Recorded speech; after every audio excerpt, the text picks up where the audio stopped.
예수님이 이 땅에 계실 때 하신 사역을 주로 세 가지로 이렇게 집약해서 말한다면, 첫 번째는 가르치시는 사역이고, 두 번째는 복음을 전파하신 사역이고, 세 번째는 치유 사역입니다. 우리 예수님 치유 사역을 살펴보면 영적인 문제만 해결해 주신 것이 아니고 배고픈 사람들에게 먹을 것도 주시고, 또 각종 병든 사람들을 불쌍히 여기셔서 고치는 사역을 많이 해주셨습니다.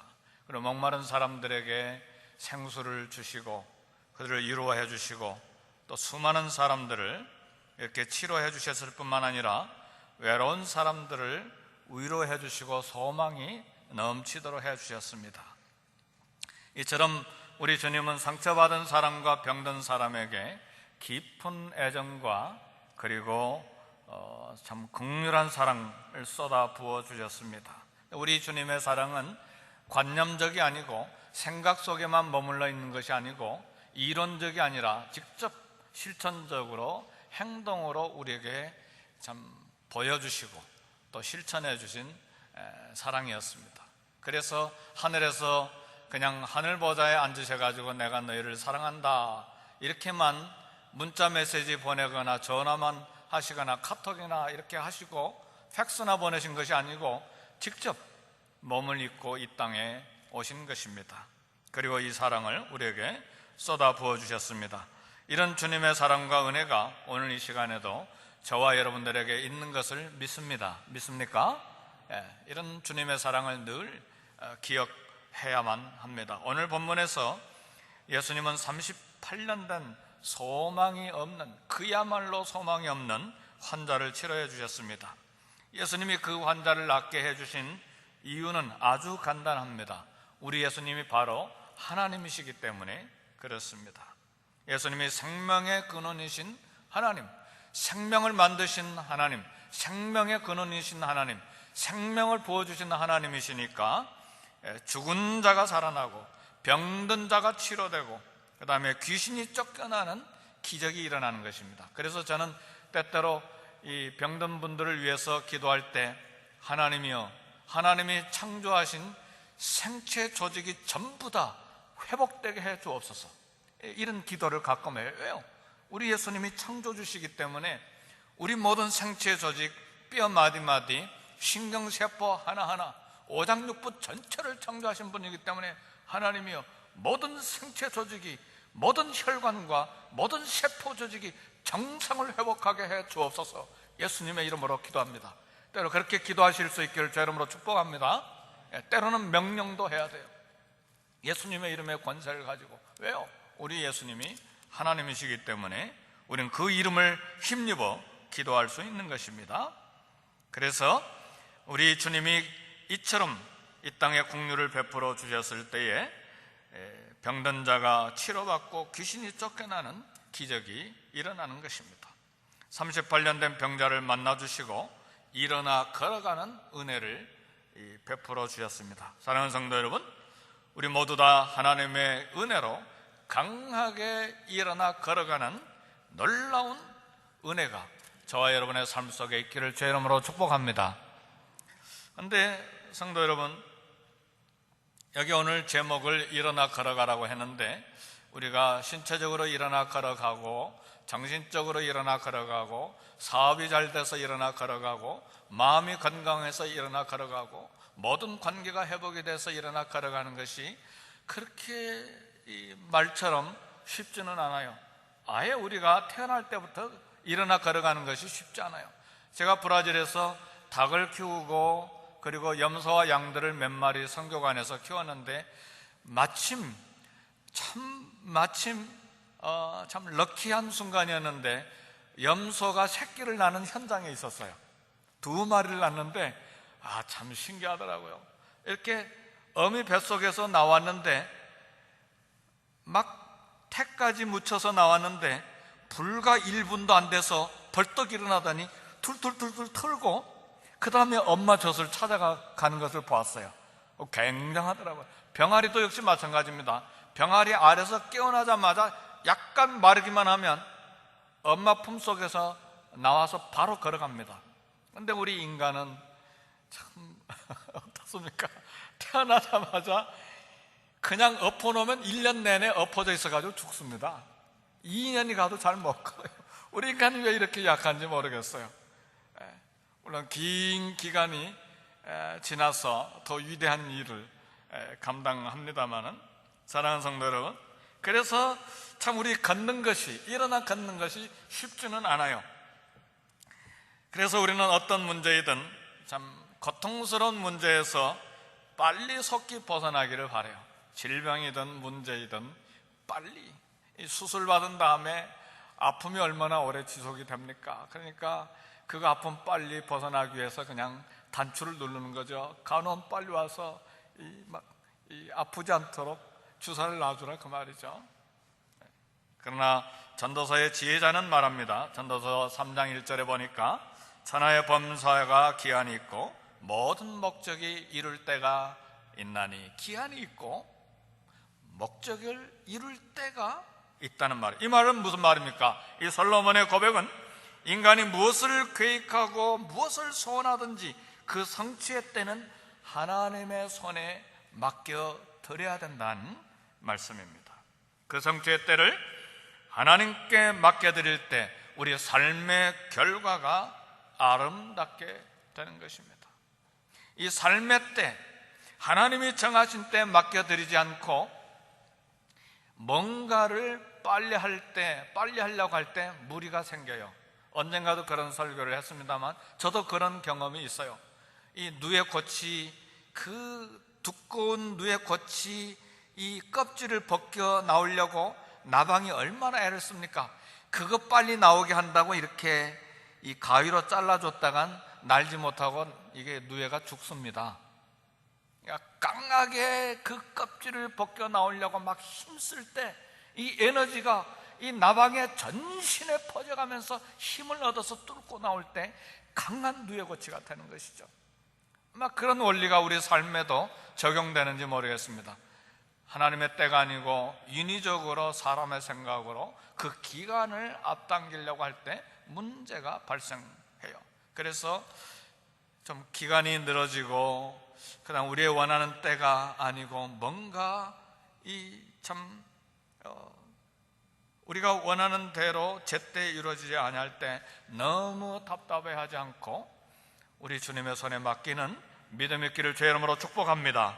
성도 여러분, 하나님의 약속과 성취 사이에는 때가 있기 때문에 인내가 필요합니다. 약속의 말씀을 나는 강하게 믿었기 때문에 믿는 대로 즉시 응답되면 우리 믿음이 막 하늘처럼 솟아서 정말 좋아질 것인가? 아닙니다. 쉽게 얻은 만큼 게을러지고 쉽게 성취된 만큼 교만으로 빠지게 돼서 나중에는 하나님을 잃어버리는 불행을 만날 수가 있습니다. 따라서 우리 하나님은 비록 우리가 고통스럽지만 인내 과정을 거치게 하시는 것입니다. 그리고 이 인내 과정 속에서 우리 안에 하나님 말씀이 가득 채워지고 우리 안에 거룩한 기도가 가득 채워지기를 원하시는 것입니다. 그 후에 하나님의 약속의 응답을 받으면 곁길로 가지 아니하고 교만하지 아니하고 타락하지 아니하는 타락의 늪을 피할 수가 있는 것입니다. 우리는 이 진리는 너무 잘 알아요. 아브라함의 아들이 생기겠다는 약속을 받은 때가 75살 때였습니다. 그런데 하나님께서 주신 약속에도 불구하고 그 약속은 25년 뒤에 성취됐어요. 25년 동안 인내하면서 아브라함은 수많은 말씀, 수많은 기도로 그 인생을 채워갔습니다. 마침내 100세의 아들 이삭을 얻었을 때 그는 아들을 우상으로 섬기지 않았어요. 그리고 자기 목숨보다 더 귀한 그 아들 이삭을 번제로 바치라는 명령에 즉시 순종할 수가 있었습니다. 요셉이 해와 달과 별이 자기에게 저런 꿈을 꾼 때가 17살이었어요. 그러나 그 약속의 꿈이 성취된 것은 13년이 지난 30살 때였습니다. 이 13년의 기간 그야말로 눈물과 처절한 고통의 연속이었어요. 요셉은 매 순간 하나님을 바라보며 밤낮 기도하며 인내로 채워야만 했습니다. 마침내 약속이 성취돼서 이집트 이 제국의 정상의 자리에 올라갔을 때 요셉은 교만으로 타락하지 않았고 형들을 기꺼이, 자기를 팔아먹은 형들을 기꺼이 용서할 수가 있었습니다. 모세는 80세에 이집트에서 탈출한 이스라엘 백성들을 가나안으로 인도하라는 명령을 받았습니다. 이집트에서 가나안까지는 40일이면 들어가는 짧은 거리예요. 그러나 목적지인 가나안 땅에 들어가려고 요단강에 모세가 섰을 땐 이미 40년이 지나버렸어요. 성도 여러분, 40년 동안 걸어야 했던 광야는 물 한 방울, 불포기 하나 없는 사막의 땅이었어요. 이 40년 동안 모세는 하나님을 붙들지 않으면 안 되었고 매일 기도로 채우지 아니하면 정말 절박한 시간들이었습니다. 그 결과 모세는 자신이 교주가 되지 않고 자신이 하나님이 되는 교만에 빠지지 아니할 수가 있었습니다. 히브리서 10장 36절 보니까 여러분이 하나님의 뜻을 행하고 하나님께서 약속하신 것을 받으려면 인내가 필요합니다. 그러니까 하나님의 약속과 하나님께서 성취시켜 주시는 그 성취 때 이 안에 반드시 시간이 필요하고 인내가 채워져야 합니다. 그러려면 하나님의 약속 성취됐을 때에 곁길로 가지 않고 타락하지 않고 하나님도 잃어버리지 않고 겸손히 하나님을 섬길 수 있게 되는 것입니다. 사랑하는 성도 여러분, 오늘 저와 여러분에게는 얼마 동안의 인내의 기간이 필요할까요? 하나님의 약속이 나 개인에겐 언제 성취될 것입니까? 그걸 알 필요는 없습니다. 선하시고 지혜로우신 하나님의 결정과 판단, 하나님의 판단의 손에 맡겨야 합니다.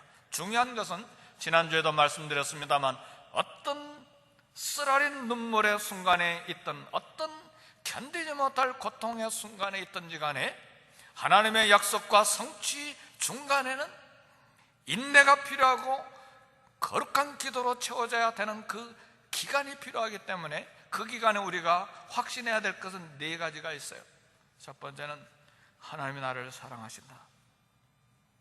하나님이 나와 함께 계신다. 하나님 나를 위하여 크고 놀라운 계획을 가지고 계신다. 그리고 지금도 하나님은 나와 함께 계신다. 이걸 믿습니까?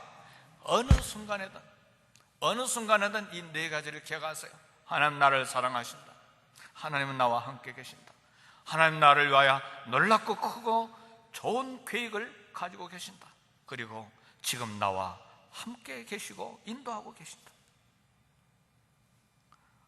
예수님께서 유대인 명절에 예루살렘에 올라가셨을 때 예루살렘 성 양문이라고 있습니다. 양문은 양이 들어갔다 나왔다는 문을 양문이라고 합니다. 그 곁에 베데스라고 하는 연못이 있는데 우리 예수님이 일부러 그것을 방문하셨습니다. 근데 방문해 보니까 오늘 본문 5장 2절에 보니까 수많은 병자들이 있었는데 여기 보니까 눈먼 자들이 있고 다리 저는 자들이 있고 중풍병자들이 있고 많은 장애인들이 거기에 있었어요. 병 낫기를 원하는 환자들로 밤낮 인산인해를 이루고 있었습니다. 수많은 환자들이 모였기 때문에 여기에 지저분하고 냄새가 나고 환경은 아주 더러운 곳입니다. 누군가 이 베데스다 못을 방문했다면 그 수많은 환자들을 보고 안타까운 마음을 가지고 마음이 찢어질 듯 아팠을 것입니다. 그리고 만일 내게 환자들을 치유하는 신의 은사가 있거나 능력이 있다면 아니면 경제적인 부여가 있다면 이 사람들을 모두 다 치료하거나 병원에 보냈을 거예요. 너무나 처참한 환경이기 때문에. 예수님이 처참한 곳을 방문하셨을 때에 38년 된 한 병자를 만나 주셨습니다. 성도 여러분, 38년이라고 그러니까 길었구나 그 정도가 아닙니다. AD 1세기에 로마 사람들의 남자들의 평균 연령이 38세가 안 됐습니다. 38세 이하였어요. 평균 남자들의 사는 수명이. 그러니까 38년 동안 알았다고 하는 것은 평생 동안 병으로 알아온 사람이에요. 이 사람을 우리 주님이 만나주신 것입니다. 근데 모든 이 환자들이, 모든 이 질병에 있는 이 사람들이, 장애자들이 이 베데스다 못에 모여 있었던 것은 거기에 하나의 전설이 있었어요. 물이 움직일 때에 가장 먼저 뛰어드는 사람이 무슨 병이든지 낫는다는 그런 전설이 있었어요. 물이 동할 때 먼저 뛰어들어간 병이 낫는데, 이 38년 된 환자는 누워 있을 수밖에 없는 중환자입니다. 그러니까 환자들 가운데도 밀리는 사람이었어요. 환자들 가운데도 뒤처진 사람이었어요. 이 본문의 내용을 자세히 보니까 특별히 믿음이 좋아 보이지도 않았어요. 삶이 다 무너진 사람이었어요. 단 한 가지 이 사람이 가지고 있었던 것은, 평생 동안 이 자리를 지킨 것은 때가 되면 하나님께서 뭔가 자기에게 뭔가 해주실 것이라고 하는 한 줄기 기대밖에 없었어요. 믿음도 별로. 이 본문의 말씀 보면 자기를 고쳐줬는데, 자기를 고쳐준 분이 예수님인지도 몰랐어요. 누군지도 모르고 그냥 병이 나은 거예요. 그러니까 별 볼 일 없는 사람이었는데 이런 은혜가 이 사람에게 임한 거예요. 저와 여러분도 별 볼 일 없는 사람입니다.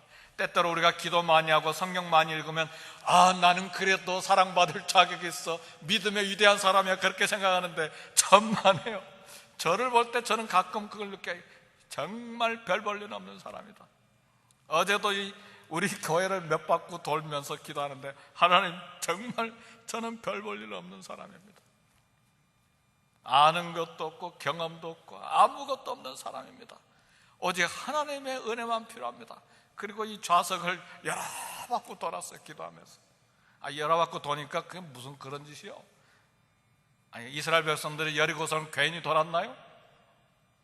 저도 여리고로 생각하고 돈 거예요. 믿습니까?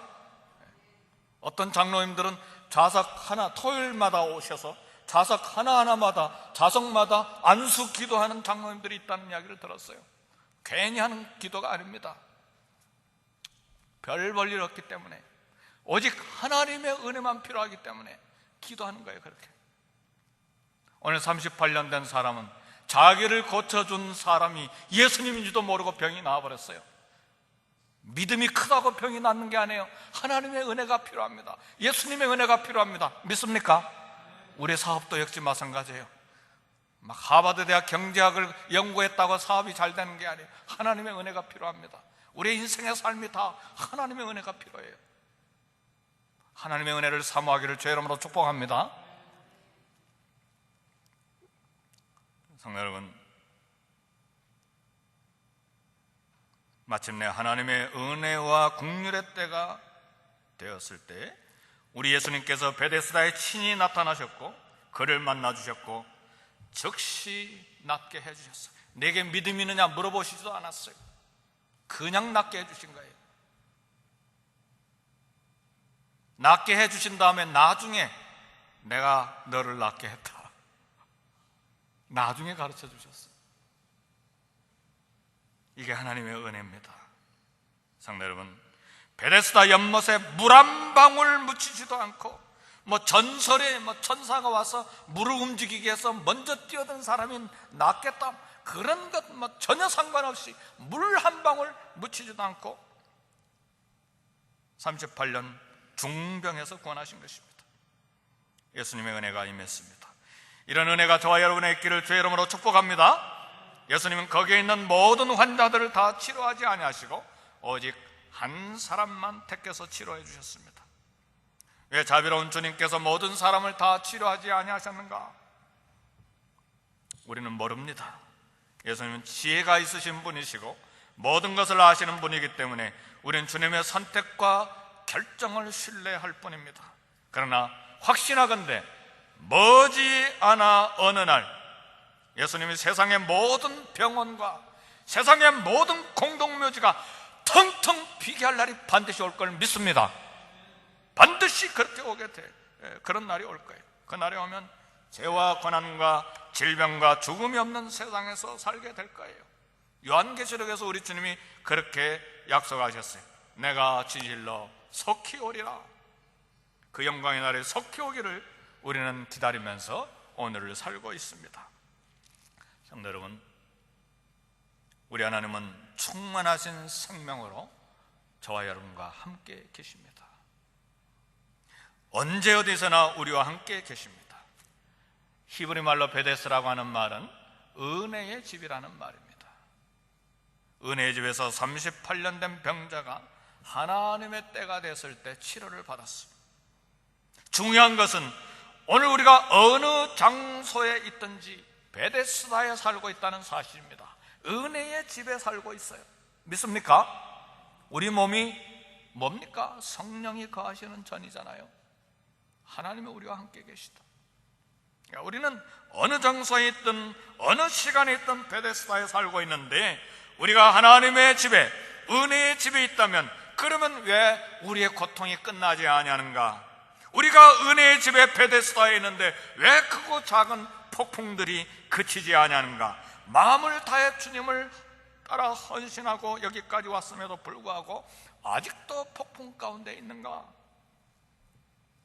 하나님이 주신 약속과 성취 사이에 말씀과 기도로 가득 채우는 시간이 필요하기 때문에 그렇습니다. 약속의 말씀과 성취 사이에 인내의 연단이 필요하기 때문에 그렇습니다. 그래서 히브리서 10장에 여러분이 하나님의 뜻을 행하고 하나님께서 약속하신 것을 받으려면 인내가 필요합니다, 그렇게 말한 것이에요.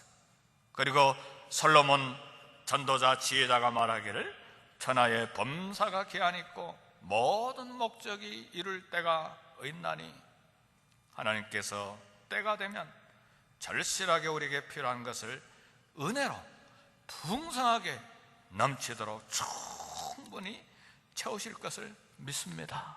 성도 여러분, 우리 주님이 말씀합니다. 일어나 네 자리를 들고 걸어가라. 예수님은 환자에게, 38년 된 환자에게 설교하시지도 않고 강의하시지도 않고 특별히 무슨 신학적인 것 설명도 안 하셨습니다. 때가 되었을 때 주님께서 간단하게 3가지 명령을 하신 거예요. 일어나라, 내 자리를 들고 걸어가라. 일어나라, 38년 동안 앉아있던 사람에게 불가능을 가능으로 바꿔주신 명령입니다. 이런 때가 반드시 저와 여러분에게 올 것을 믿습니다. 자리를 들어라, 38년 동안 익숙하게 뭔가 같이 붙어 가지고 다녔던 자리를 걷어치우라는 말이에요.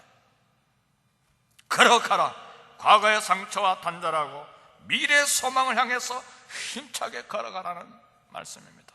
이런 때가 반드시 저와 여러분에게 올 것을 저는 믿습니다. 그래서 38년 된 자가 예수님의 명령을 듣고 즉시 일어나 자리를 들고 걸어갔습니다. 오늘 우리에게도 이런 기적이 얼마든지 일어날 수 있음을 믿습니다. 믿습니까? 얼마든지 있어요. 우리 예수님 이 말씀이 오늘 우리의 삶의 현장에서, 저와 여러분의 삶의 현장에서 경험되기를 주의 이름으로 축복합니다. 어느 날 하나님의 때가 되면 넘치는 은혜와 국률로 우리의 삶에 가득 채워주실 날이 반드시 옵니다. 제가 그런 간증이 있어요. 너무너무 풍성해가지고 어찌할 줄 모르는 그런 때가 반드시 와요. 그게 물질력이든 그게 건강의 문제든 삶의 이 엉켜진 실타리처럼 막 얽혀있는 문제든 다 풀어지는 날이 반드시 옵니다. 믿습니까? 왜 이렇게 아멘 소리가 적어요? 성도 여러분, 약속의 말씀과 성취 사이에 거룩한 기도와 인내로 가득 채우시기를 바랍니다. 마침내 살아계신 하나님께서 일어나 내 자리를 들고 걸어가라는 음성으로 반드시 저와 여러분의 삶의 현장에 찾아오실 것을 믿습니다. 기도하겠습니다. 말씀을 생각하면서 우리 통성으로 기도하겠습니다.